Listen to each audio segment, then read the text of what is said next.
നമസ്കാരം. Raf talk ഫുട്ബോളിലേക്ക് എവർക്കും സ്വാഗതം. അർജന്റീനയ്ക്ക് മുട്ടൻ പണി കിട്ടിയിരിക്കുകയാണ്. കാരണം ലൗട്രോ മാർട്ടിനസിനും പരിക്ക് പറ്റി. ഓൾറെഡി പൗലോ ഡിബാലയും ലിയോ മെസ്സിയും ഒക്കെ പരിക്കേറ്റ് പുറത്താണ്. അത്തരമൊരു ഘട്ടത്തിലാണ് ലൗട്രോ മാർട്ടിനസിന് കൂടി പരിക്കേറ്റിരിക്കുന്നത്. സ്കലോനിയുടെ പ്ലാൻ ആകെ മാറി മറിയുന്ന ഒരു സ്ഥിതിവിശേഷമാണ്. ലിയോ മെസ്സിക്ക് പരിക്ക് പറ്റിയപ്പോൾ സ്കലോനി പ്ലാൻ ചെയ്തതും ട്രെയിനിങ്ങിൽ നടപ്പാക്കിക്കൊണ്ടിരുന്നതും മെസ്സിക്ക് പകരം നിക്കോ ഗോൺസാലസിനെ മുന്നേറ്റ നിരയിൽ ആഡ് ചെയ്യുക. അങ്ങനെ Julián Alvarez, Lautaro Martinez, Nicholas Gonzalez ഈ ഒരു മുന്നേറ്റ നിരയും കൊണ്ട് ഇറങ്ങുക എന്നുള്ളതായിരുന്നു. നാളെയാണ് അർജന്റീനയുടെ ഉറുഗ്വായ്ക്കെതിരെയുള്ള മത്സരം എന്ന് പറയുമ്പോൾ നമുക്ക് സാങ്കേതികമായിട്ട് ശനിയാഴ്ച പുലർച്ചെയാണ് ആ കളി. അത് കഴിഞ്ഞാൽ പിന്നെ ബ്രസീലിനെതിരെയാണ് കളി. അപ്പോൾ ഈ മത്സരങ്ങൾക്കുള്ള ടീമിനെ ഇങ്ങനെ സെറ്റാക്കിക്കൊണ്ടിരിക്കവെയാണ് ഇന്നലെ ലൗട്രോ മാർട്ടിനസിന് പരിക്ക് പറ്റിയത്. ലൗട്രോ ഉറുഗ്വായ്ക്കെതിരെ സ്റ്റാർട്ട് ചെയ്തേക്കില്ല, എന്നാൽ ബ്രസീലിനെതിരെ അദ്ദേഹം എന്തായാലും കളിക്കുമെന്ന തരത്തിലാണ് ആദ്യം റിപ്പോർട്ടുകൾ വന്നതെങ്കിലും പിന്നീട് ഒഫീഷ്യൽ സ്റ്റേറ്റ്മെന്റ് വന്നു, അദ്ദേഹത്തെ ടീമിൽ നിന്ന് റിലീസ് ചെയ്യുകയാണ്, 2 കളിക്കും അദ്ദേഹം ഉണ്ടാവില്ല. അതോടുകൂടി എന്ത് മാറ്റങ്ങളായിരിക്കും സ്കലോനി വരുത്തുക, മുന്നേറ്റ നിര എങ്ങനെയായിരിക്കും എന്നുള്ളത് ആരാധകർ ഉറ്റുനോക്കുകയാണ്.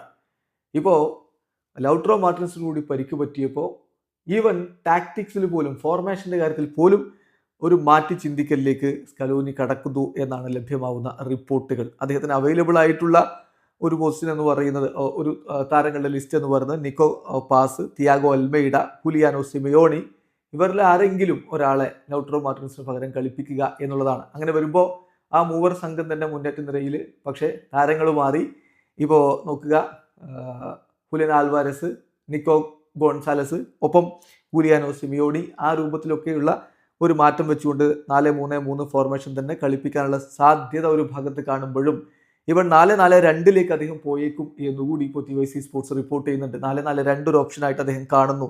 അങ്ങനെ വരുമ്പോൾ നിക്കോ ഗോൺസാലസും ഹുലിയൻ ആൽവരസും തന്നെ മുന്നേറ്റ നിരയിൽ മധ്യനിരയിൽ ഒരാളെ കൂടി ആഡ് ചെയ്യും. അതായത് ലിയാൻഡ്രോ പെരേഡസിനെ കൂടി മധ്യനിരയിലേക്ക് ആഡ് ചെയ്യുക. ആ രൂപത്തിലുള്ളൊരു മാറ്റത്തെക്കുറിച്ചും സ്കലോനി ഇപ്പോൾ പരിഗണിക്കുന്നുണ്ട് എന്നാണ് TYC സ്പോർട്സിന്റെ റിപ്പോർട്ട്.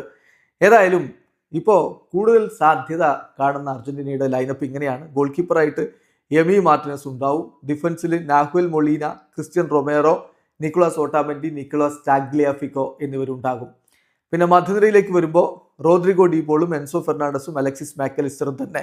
മുന്നേറ്റത്തിൽ സിമയോണിയെ കൂടി ആഡ് ചെയ്യുക. അതായത് ഇരു പാർശ്വങ്ങളിലായിട്ട് സിമയോണിയും നിക്കോ ഗോൺസാലസും, അതോടൊപ്പം തന്നെ മുന്നേറ്റങ്ങൾ നയിക്കാൻ കുന്തമുനയായിട്ട് ഹുലിയൻ ആൽവരസ്. ഈ ഒരു ഫോർമേഷനാണ് കൂടുതൽ സാധ്യത. 4-3-3 തന്നെ. അപ്പോൾ മുന്നേറ്റത്തിൽ നിക്കോ ഗോൺസാലസും ഹുലിയാനോ സിമിയോണിയും ഇരു പാർശ്വങ്ങളിൽ, സ്ട്രൈക്കറായിട്ട് ഹുലിയൻ ആൽവരസ്. ഈ രൂപത്തിലേക്കുള്ള ഒരു അഡ്ജസ്റ്റ്മെന്റിലേക്ക് ലയണൽ സ്കലോനി പോയേക്കും എന്നാണ് ഇപ്പോൾ TYC സ്പോർട്സിന്റെ റിപ്പോർട്ട്. എന്തായാലും വലിയ തിരിച്ചടിയാണ് അർജന്റീനയ്ക്ക് ലഭിച്ചിരിക്കുന്നത്. മെസ്സി ഇല്ല എന്നുള്ളത് തന്നെ അവരെ പിടിച്ചു കുലുക്കിയതാണ്. അതുകൂടാതെ ഇപ്പോൾ മിന്നും ഫോമിൽ കളിച്ചുകൊണ്ടിരിക്കുന്ന ലൗട്രോയെ കൂടി നഷ്ടപ്പെടുക എന്ന് പറയുമ്പോൾ അത് കനത്ത തിരിച്ചടി തന്നെയാണ്.